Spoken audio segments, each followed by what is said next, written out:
Hi friends, ভারতীয় রান্নাঘর cooking চ্যানেলে আপনাদের সবাইকে স্বাগত। আর আশা করি আমার ছোট্ট পরিবারের সকল সদস্য ভালো আছে, সুস্থ আছে।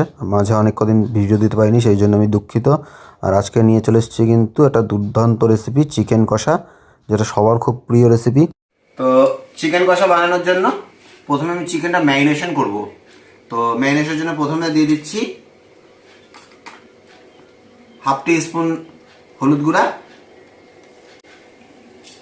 1 টিস্পুন লঙ্কার গুঁড়া,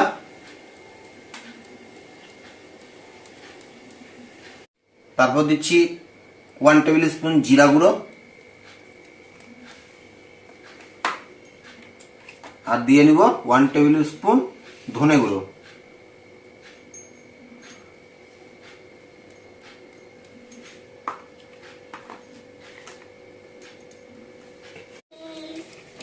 আর এখন দিয়ে নেব 2 চামচ টক দই।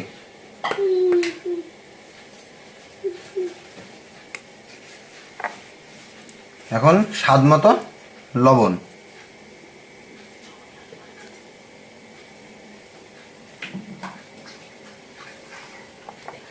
আর সব থেকে লাস্টে দিয়ে নেব সরষের তেল।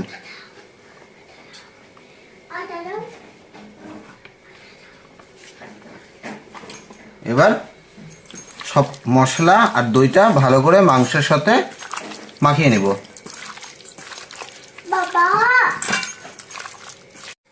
তো মাংসটা এখন ম্যারিনেশনের জন্য 1 ঘন্টা রেখে দেবো। আরও যদি বেশি সময় রেখে, কারো যদি সময় থাকে তাহলে আরও বেশি সময় ধরে রাখলে আরও বেশি ভালো হয়। যত ম্যারিনেশনের জন্য রাখবেন তত বেশি ভালো হয়। তো আমি 1 ঘন্টার জন্য রেখে দেবো এখন। তো চিকেন কষা রান্না করার জন্য প্রথমে কড়াইয়ে তেল দিয়ে নেব। তো এখন ফোড়নের জন্য গোটা গরম মশলা দিয়ে দিলাম। আর এখন দিয়ে দেব আগে থেকে 2টো বড় সাইজের পেঁয়াজ কুচিয়ে রেখেছিলাম সেটা।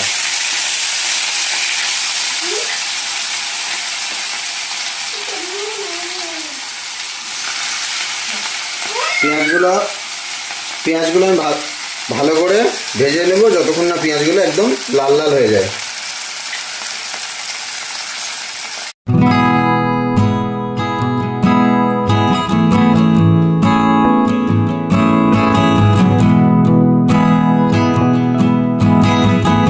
তো বন্ধুরা, আমাদের পেঁয়াজগুলো কিন্তু লাল লাল করে ভাজা হয়ে গেছে। আর এখন এর মধ্যে আমি 1 চামচ আদা পেস্ট দিয়ে দেবো।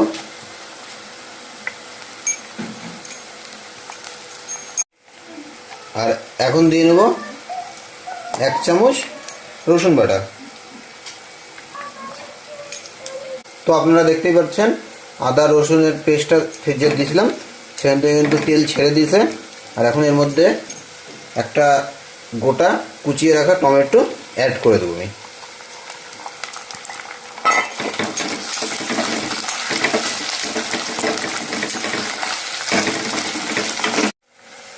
তো টমেটোগুলো কিন্তু হালকা হালকা মজে গেছে।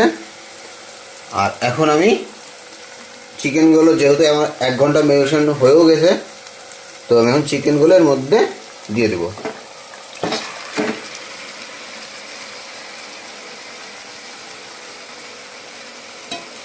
এখন চিকেনটা মশলাগুলোর সাথে ভালো মতো কষিয়ে নেব আমি।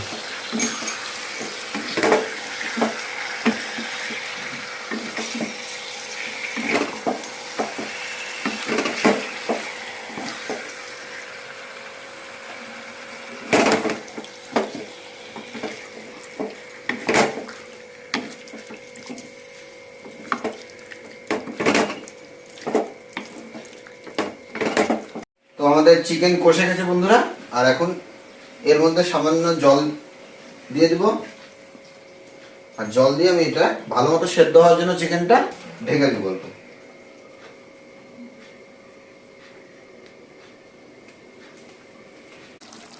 তো এখন দিয়ে নেব অল্প উপর দিয়ে গরম মশলার গুঁড়ো।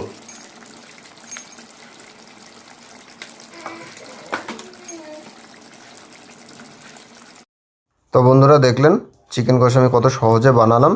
আর আমাদের রেসিপি কিন্তু পুরো সম্পূর্ণ রেডি হয়ে গেছে। তো আপনাদের যদি রেসিপিটা ভালো লেগে থাকে তাহলে একটা লাইক দিয়ে দিন, কমেন্ট করে জানাবেন কেমন হলো রেসিপিটা। আর যদি কোনো নতুন বন্ধু চ্যানেল এসে থাকেন অবশ্যই সাবস্ক্রাইব করে আমাদের পাশে থাকবেন।